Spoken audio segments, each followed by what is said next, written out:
Frank says, my friendship with Mike started with Abbott and Costello Go to Mars. Back in the earliest days of VHS, I was looking for a copy of the film, which was then unavailable on home video. So I called something weird in the days when Mike dealt in bootlegs. Soon I was regularly buying boots from Mike, and we became long-distance friends, and for the next 20-ish years, we talked on the phone almost every day. Almost always about movies. Surprisingly, we seldom talked about horror or sexploitation films. Instead, we dwelled on all the manner of B films, usually the junkier, the better. Sometime in the early 1990s, we learned that a defunct film lab in New York had hundreds of orphan films in its basement, doomed to soon become landfill. The films were in custody being in quotes, of the custodians who were charging $200 per film for anybody who wanted them. Well, we wanted them. So Mike flew to New York and we invaded the place, figuring that for $200 a film, perhaps we could find 10 movies worth the price. Instead, we found dozens and dozens and dozens of films that we wanted. So Mike did what Mike did best, and he made a deal with the custodians that they couldn't refuse. He offered them $5,000 if they turned their backs and let us take whatever we wanted to, and as much as we wanted to, and we did. That marked the start of my association with something weird and the wild roller coaster ride. We created an extremely successful DVD company that fucked up an entire generation by releasing some of the most hilarious, twisted films on the planet. We also made 2 feature-length documentaries that I'm very proud of. Mike was a true original, a real one of a kind. He was also a mix of contradictions, a pussycat and a bulldog at the same time, and an innovator who was also very old-fashioned. Not content with talking coast to coast on the phone every day, he and I would meet up 2 or 3 times a year either in LA, New York, or here at the Chiller Theater Expo, and we spent most of the time laughing and talking about movies. Today, whenever I watch a weird B movie or become puzzled by something arcane, such as why Mel Blanc's narration in the theatrical version of Mark of the Gorilla was redubbed by another person for its TV prints, I always want to jump on the phone and discuss it with Mike. He fought the good fight until the end, but alas, I will miss him for the rest of my life. That's from Frank Hanauer. Do I turn this over or do I speak? You can do yours then, Jeremy. Oh, okay. All right.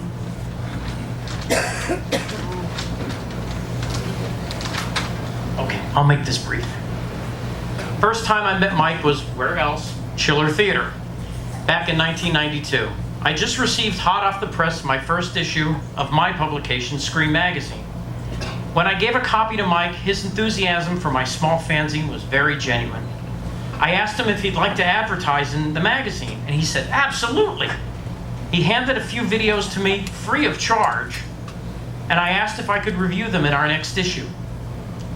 A few days after I got home from the convention, UPS dropped off a large package at my door. It was from Mike. The box contained over 100 videos, press kits, original theatrical posters, and Mike's ad, and a check. Mike was Scream's first national advertiser, and I am proud to say that Something Weird Video still advertises to this day in our magazine. If it weren't for Mike, I would have never been introduced to Coffin Joe, Johnny Legend, Herschel Gordon Lewis, Dave Friedman, Harry Novak. I'm not talking on film. Mike introduced me to these people personally. He always made me feel like I was someone special. He'd say, "This is Daryl from Scream Magazine. You've got to read his publication." There were many times when Mike would just call me on the phone and ask if I could promote a new film that he acquired. I never met anyone who had such a passion for movies as Mike. There was an occasion when I had to review a Something Weird title that I couldn't recommend, and that was rare. I called Mike and I told him ahead of time, "Mike, I don't like the film, but I have to be honest to my reader base." Mike said to me, No, Daryl, please run the review. There is no such thing as bad publicity. Somebody's got to read that review and say, how bad could this movie really be? I got to see it for myself. I felt relieved, as the last thing I wanted to do was upset Mike after how good he was to me. Mike was always in an up mood when I would see him twice a year at Chiller. He loved doing the show. And when he introduced me to Lisa, There was definitely a feeling of euphoria for her, and he was beaming. Lisa was certainly his movie doppelganger. They were quite the team. And Mike and Lisa were incredibly generous to me. Their enthusiasm for films was contagious. I find it incredibly difficult to believe that Mike won't attend another Chiller, but I know he is here today in spirit, and I want to say thank you, Mike, and thank you, Lisa. You both mean so much to me.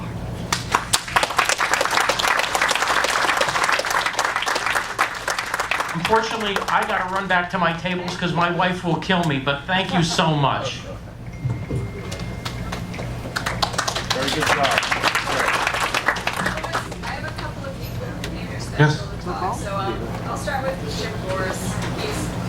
You can tell everyone who you are. Jim Boris.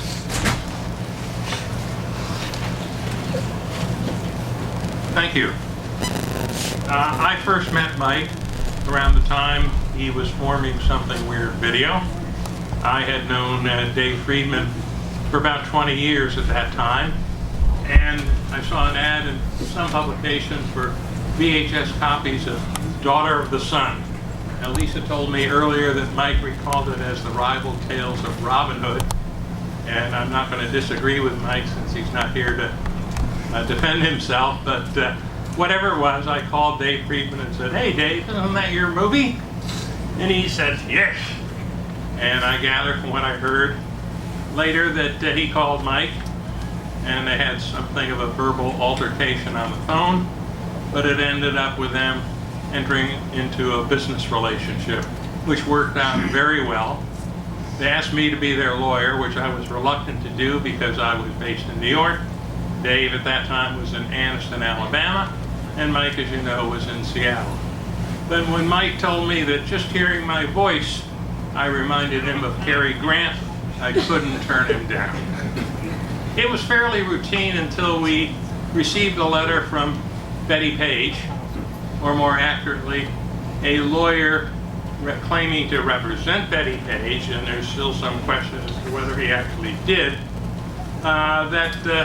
protesting the use of new artwork on the boxes for Teaserama and Varieties, which were two public domain films which were in the archives at UCLA, but Dave had a call on them and retrieved the negatives as well as some outtakes which had never been seen before. They were all melded together and they created some new editions which were copyrighted. But the Betty Page people claimed that we could put out the films, we could use the artwork that was used when they were first released about 15 or more years earlier, but the creation of new artwork required a license from Miss Page under what was California's, and still is, right of publicity law. I don't know if many of you are familiar with the term, but just as there are copyrights, there are rights in your name, voice, likeness, your personhood, that's stated broadly, and those exist separately from copyright. In any event, we told them to not to bother us, let's put it that way. And they filed a lawsuit, and eventually after a year and a half of wrangling, a federal judge in Los Angeles declared that since Mike and Dave had the right to put out the films, they had the right to use artwork with Betty Page's likeness, unless she could produce a contract showing that she reserved the right to control the artwork, which she didn't, and therefore the First Amendment to the U.S. Constitution protected what they did, and he dismissed the lawsuit. In any event, that was I think the most notorious, how do I say notorious, noteworthy activity I had with Mike, but we were friends, good friends at that, along with Dave and Lisa for a lot of years, and that counts for something. And while I'm sorry Mike isn't with us today, he had a wonderful life. He was loved by his family and a lot of people, as the attendance in this room shows. And I would say he had a very, very good life. Thank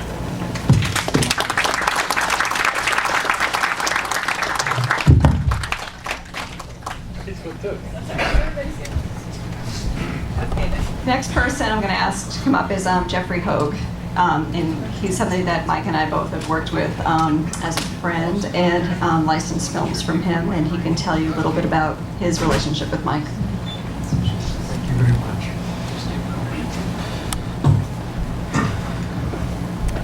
It's a pleasure to be here talking to you all today about Mike. I was going to try to prepare something and speak about our relationship. All I can say was, we started out like all great friendships. We didn't like each other. But it turned into something that we just magically had in common. We both had cellulosis, celluloid in the blood.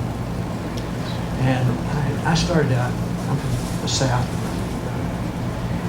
and I had a movie theater. I renovated my hometown. Pardon me. Anyway, I saw the spook show, and it brought something to mind. I wasn't going to talk about it.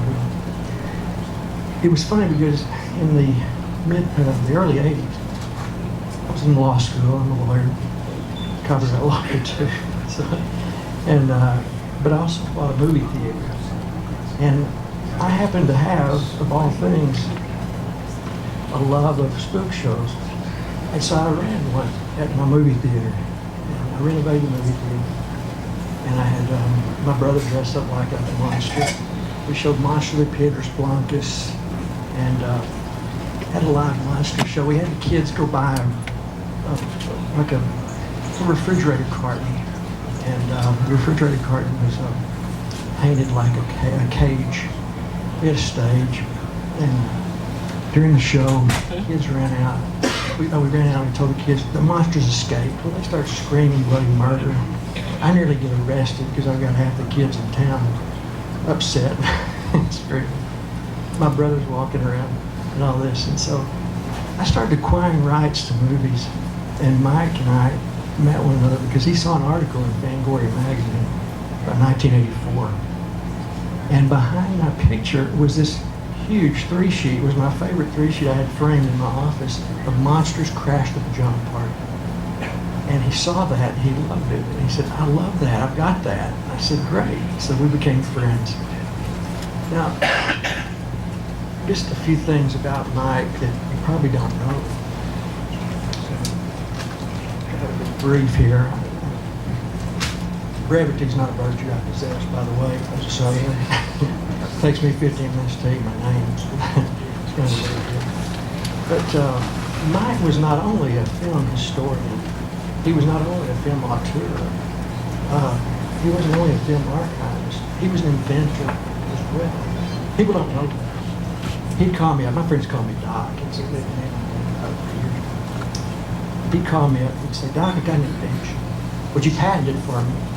I said, what's your invention, Mike? He said, I invented the Swiss Navy knife. The Swiss Navy? Swiss Army knife, yeah. The Swiss Navy knife. I said, well, tell me about it. He said, it's got one blade, one barrel, and a 30-round magazine. It's the only knife you can take to a gunfight and win. Then he called me one time. He said, I've got another invention. Okay, Mike, what's your invention? He said, I've invented the first air guitar you can see. It's great, Mike. Those are on display at the Smithsonian, by the way. And then the thing about Mike is he was a man of many talents, and not just one. I'm talking about he was a polymath. He was a brilliant fellow in many fields, and he was admired and revered by a lot of good people. And of those good people, you've probably seen that ad, the Dos Equis ad, where you have the world's most interesting man. Well, actually, that guy met Mike, and after they met, the waiters came up and said, can I get you guys a drink? And the guy said, I'll have whatever he's drinking. to Mike. He had that kind of effect on people. I mean, a bird in his hand was worth 3 in the bush. And his 10-gallon hat held 20 gallons. He was just that good. He was so tall. He's a tall fellow. I'm tall myself. Mike was tall. We always hug each other. I think, are you taller than me? I'm taller than you. You know, those things. He was so tall, he could dunk the ball. You know, and play basketball. He could dunk the ball from the free throw line. So I did it one time. and I don't lie too He hard. doesn't play basketball. You're making this up. Little poetic license there, And Lisa. also, I'm getting told that we're like, we gotta Oh, make okay. it short. I'll cut Some this. sweet sentiment. I'm just going to say something sweet. Not Yeah. tall tales. Well, you know, it's hard not to tell a tall tale about Mike because I will tell you this. He was, he would call me up and he'd say, well, Doc, what do you got? And I'd say, what do you got going? He'd say, well, what about this? And he'd talk about some movie. And I said, I'm looking for this film that I've got the rights to. He said, I've got that. And 2 days later, he'd show up. And so I sent him, he was looking at this film, Weird World of Us. And I got a hold of the rights. I got it on the rights. I seen the master on it, digital master. And it was kind of like that. We released films together. We were friends. I became very close friends with him, and I loved him like a brother. And I always called him Brother Mike. And we would get into religious conversations or something. And he'd say, I was talking to him one time at dinner about something, and Jesus walking on water. I said, Mike, he said, oh, you don't really believe that, do you? I said, well, Mike, can you walk on water? He said, no, but I can swim on dry land. He was a great guy. He was a swell guy. He was my friend, and I loved him. I still do. Thank you, Lisa, and thank you, Karen. I'm much obliged for this opportunity. I know we're tight on time, but I got one more person I need, so I'm not seeing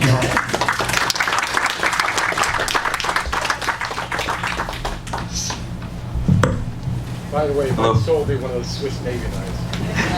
I think they're on the ball. I'll keep this real short because I know we're short on time. My name is Steve Marowitz, and my father's Arthur Marowitz. He was pretty much a video pioneer. Was nicknamed the Godfather of video in New York, I think in the 80s. Long story short, I don't have the kind of stories that everybody else has, but I can say that Mike was definitely an interesting guy, tough guy, a lover, and tough to love if you tried to love him. And the point I'll leave you with this, instead of telling a whole bunch of things, I'll do something more recent. I didn't really realize how much Mike loved me at all until maybe 3 or 4 weeks before he died. And I flew out to Seattle to spend time with Lisa and Mike while he's I guess he was on his deathbed, I guess you could say that. Yeah, Right? the last 6 weeks of his life. Yeah, and we cried and hugged. And my point is, I was like, why did it take all this time for us to? Because I'm in the business too, and Mike started, and I was like, why did it take so long for us to? We get along so well. We have so much in common. Why? And then he said to me, Steve,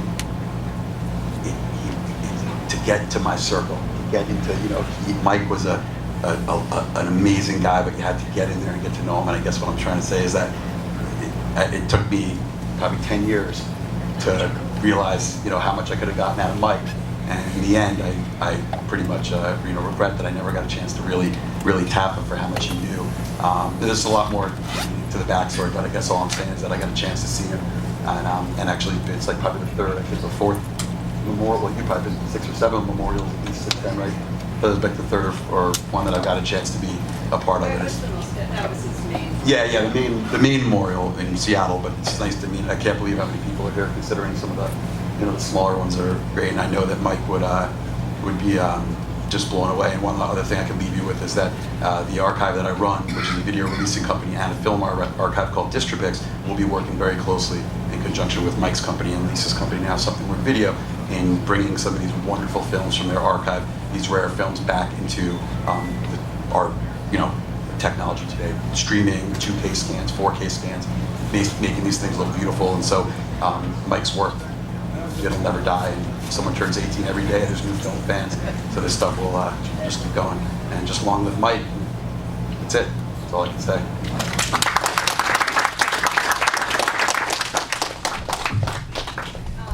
Video guy? Video man.